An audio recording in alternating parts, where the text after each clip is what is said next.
What is going on, you guys, and welcome back to another video. My name is Brandon, and in this video, we're going to be highlighting a few investment options that could be great options for an investor that's looking to take a passive investing approach. Now, passive investing, just as a primer here to anybody that is new to investing, typically entails investing in what's called an ETF, an exchange traded fund. And we are going to be going through here a few actual examples. We'll break down the funds, try and make things as simple as possible here. But an ETF or an exchange traded fund, the best way to think of it is like a basket. It's a basket that's very commonly filled with a variety of stocks. Now, some ETFs will hold 50 stocks, some ETFs will hold 100. As we'll take a look in this video, some hold upwards of 1,000.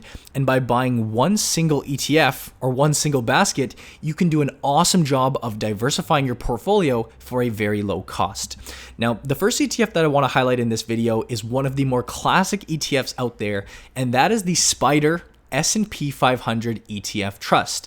The ticker here, in other words, if you wanted to go out and actually purchase this investment for yourself, is SPY. Now, as the name implies here, this particular ETF, this particular basket, very simply goes out and attempts to attract the performance of the S&P 500 index. Now, the S&P 500 index is one of the most well-known indexes out there. It essentially contains the 500 largest companies in America. And as we can see by toggling over to this holdings tab, and of course, I will be linking this one, or this exact website, this exact page that I'm looking here for you guys down in the description below for you to check out. But by taking a look at the holdings tab, this particular fund, as we see here by the fund's top holdings, it currently contains companies like Microsoft, Apple, Amazon, Facebook, Berkshire Hathaway. It shows the specific weighting relative to the overall fund, the number of shares held. This right here is an exact replication or an exact mirror of the S&P 500 index. As we see, the weightings are essentially identical. In fact, looking here, they are identical. That's what an ETF does. It aims to go out and copy an index, so you can simply buy the index, kind of sit back, passively invest, and simply replicate or accept the overall return of the index. And we will actually take a look at the performance of this fund in just a second. But if we toggle back to this fund overview page, if we do scroll down to take a look at some additional details regarding this fund, the net asset value, the NAV, the NAV, this is essentially the price of the fund. This ETF trades for $299. If you want to go out and invest in all of these companies that we just looked at, Microsoft, Apple, Amazon, Facebook, Berkshire Hathaway, JP Morgan Chase, and essentially 500 more, you can do that by buying one share for, currently as I'm filming this video, $299. Now, as we can see by taking a look here at the total net assets, this is essentially telling us how much money is currently invested in this fund. There is over $277 billion. These are millions here. So this number right here is $277 billion invested in this fund. Now, to highlight the performance of this particular ETF, as I just mentioned, we see here in this fund performance tab, this breaks it down into different time periods. We have a 1 month time period, we have a quarter to date, we have a year to date, a 1 year, a 3 year, a 5 year, 10-year time periods, and inception. And what this is telling us is very simply, since this fund's inception, which as we can see here as well with some more information on the SPY, this fund was incepted, it was started back in 1993. Since then, this fund has averaged a return of 9.51%. And it's important to note here, that return right there is net of fees. We'll talk about fees in just a second, but 9.51%, that to me is a very, very respectable and a very nice rate to grow and compound your wealth at over time. Now, in terms of fees, because I just mentioned that, investing in a fund like this is not free. You have the option of going out and buying a bunch of stocks individually, but if you want to come and buy one basket, if you want to buy a basket and get all this diversification, you want to passively invest in the S&P 500, it does come at a cost. As you can see here, the gross expense ratio, that's essentially the fee that you're going to be paying, of 0.09%. Let's just call that 0.10%. Well, what that means is that if you invested $100 in this fund, every year you would be paying 9 cents or 10 cents 0.09% or 0.010% in fees. Now that is the fee that you're paying annually, and it's taken off the top automatically. You don't have to go out and whip out your credit card and pay this company. That is just taken off the top of the return, and what you're left with is this return over here. So that's what I meant when I said these returns are net of fees. These are the actual returns that you're getting after taking that 9 basis point or 10 basis point fee off the top. So in the big scheme of things, to invest in the S&P 500 for a price like this is what we'd call the MER, or the expense ratio. That is a very, very cheap cost to go out and invest in a diversified portfolio, hence where you get the term low cost index investing. It's much cheaper than going out and buying a mutual fund. A mutual fund's MER is very typically around 2 to 2.5%. This is 0.09%. You can see why investors love to invest in low cost index funds. But again, you do have some options to toggle here. If you want to go take a look yourself, you can take a look at the breakdown a little bit more in depth yourself. I'm not going to waste all too much time here going over each and every individual number, but again, my favorite number to look at here is the long-term number, and that's why I personally like to look at since inception, where this fund has achieved a 9.5% rate of return. Now, moving on to the second ETF for today's video, this is one by the company Vanguard. They're the provider of this specific ETF.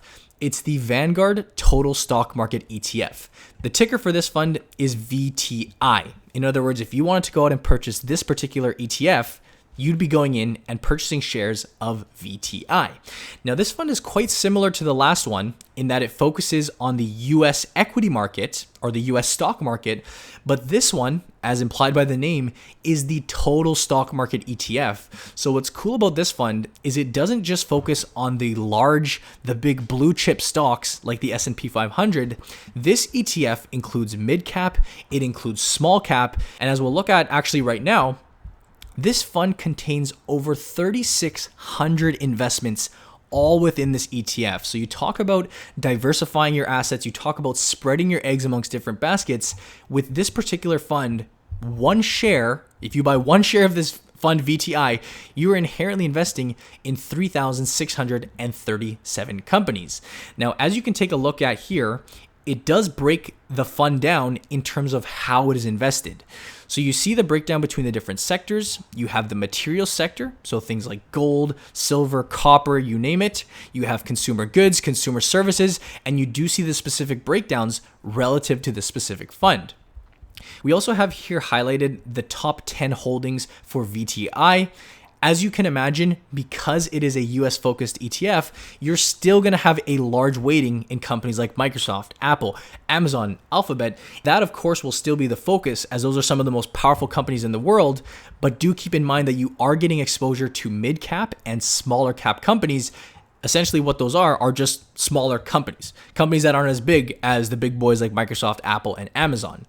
Now, the growth of this fund, the performance of VTI, very comparable to the Spider ETF that we just looked at, but since inception back in 2001, so this is going on close to 20 years of stock market returns, has averaged a return of about 7.25%.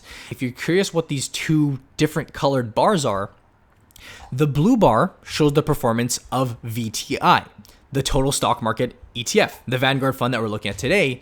This fund seeks to track the total stock market index. That's what we'd call the benchmark. And as you can see, it is almost identical. When the fund goes out to essentially copy or invest in the same stocks, in the same holdings, the same weightings, you know what? The returns are going to be essentially identical, as we can see that here, with a long-term result or a long-term average return of about 7.25%, which again is right in that ballpark of what we want to strive for if you are a growth investor looking to passively invest over the long term. Now, what's super cool about this ETF is it comes at a very, very cheap price. The expense ratio, or the fee that you're going to be paying to invest in this fund, is 0.03%. Again, compare that to a mutual fund where you're paying 2.5%. this fund you can invest in for 0.03%.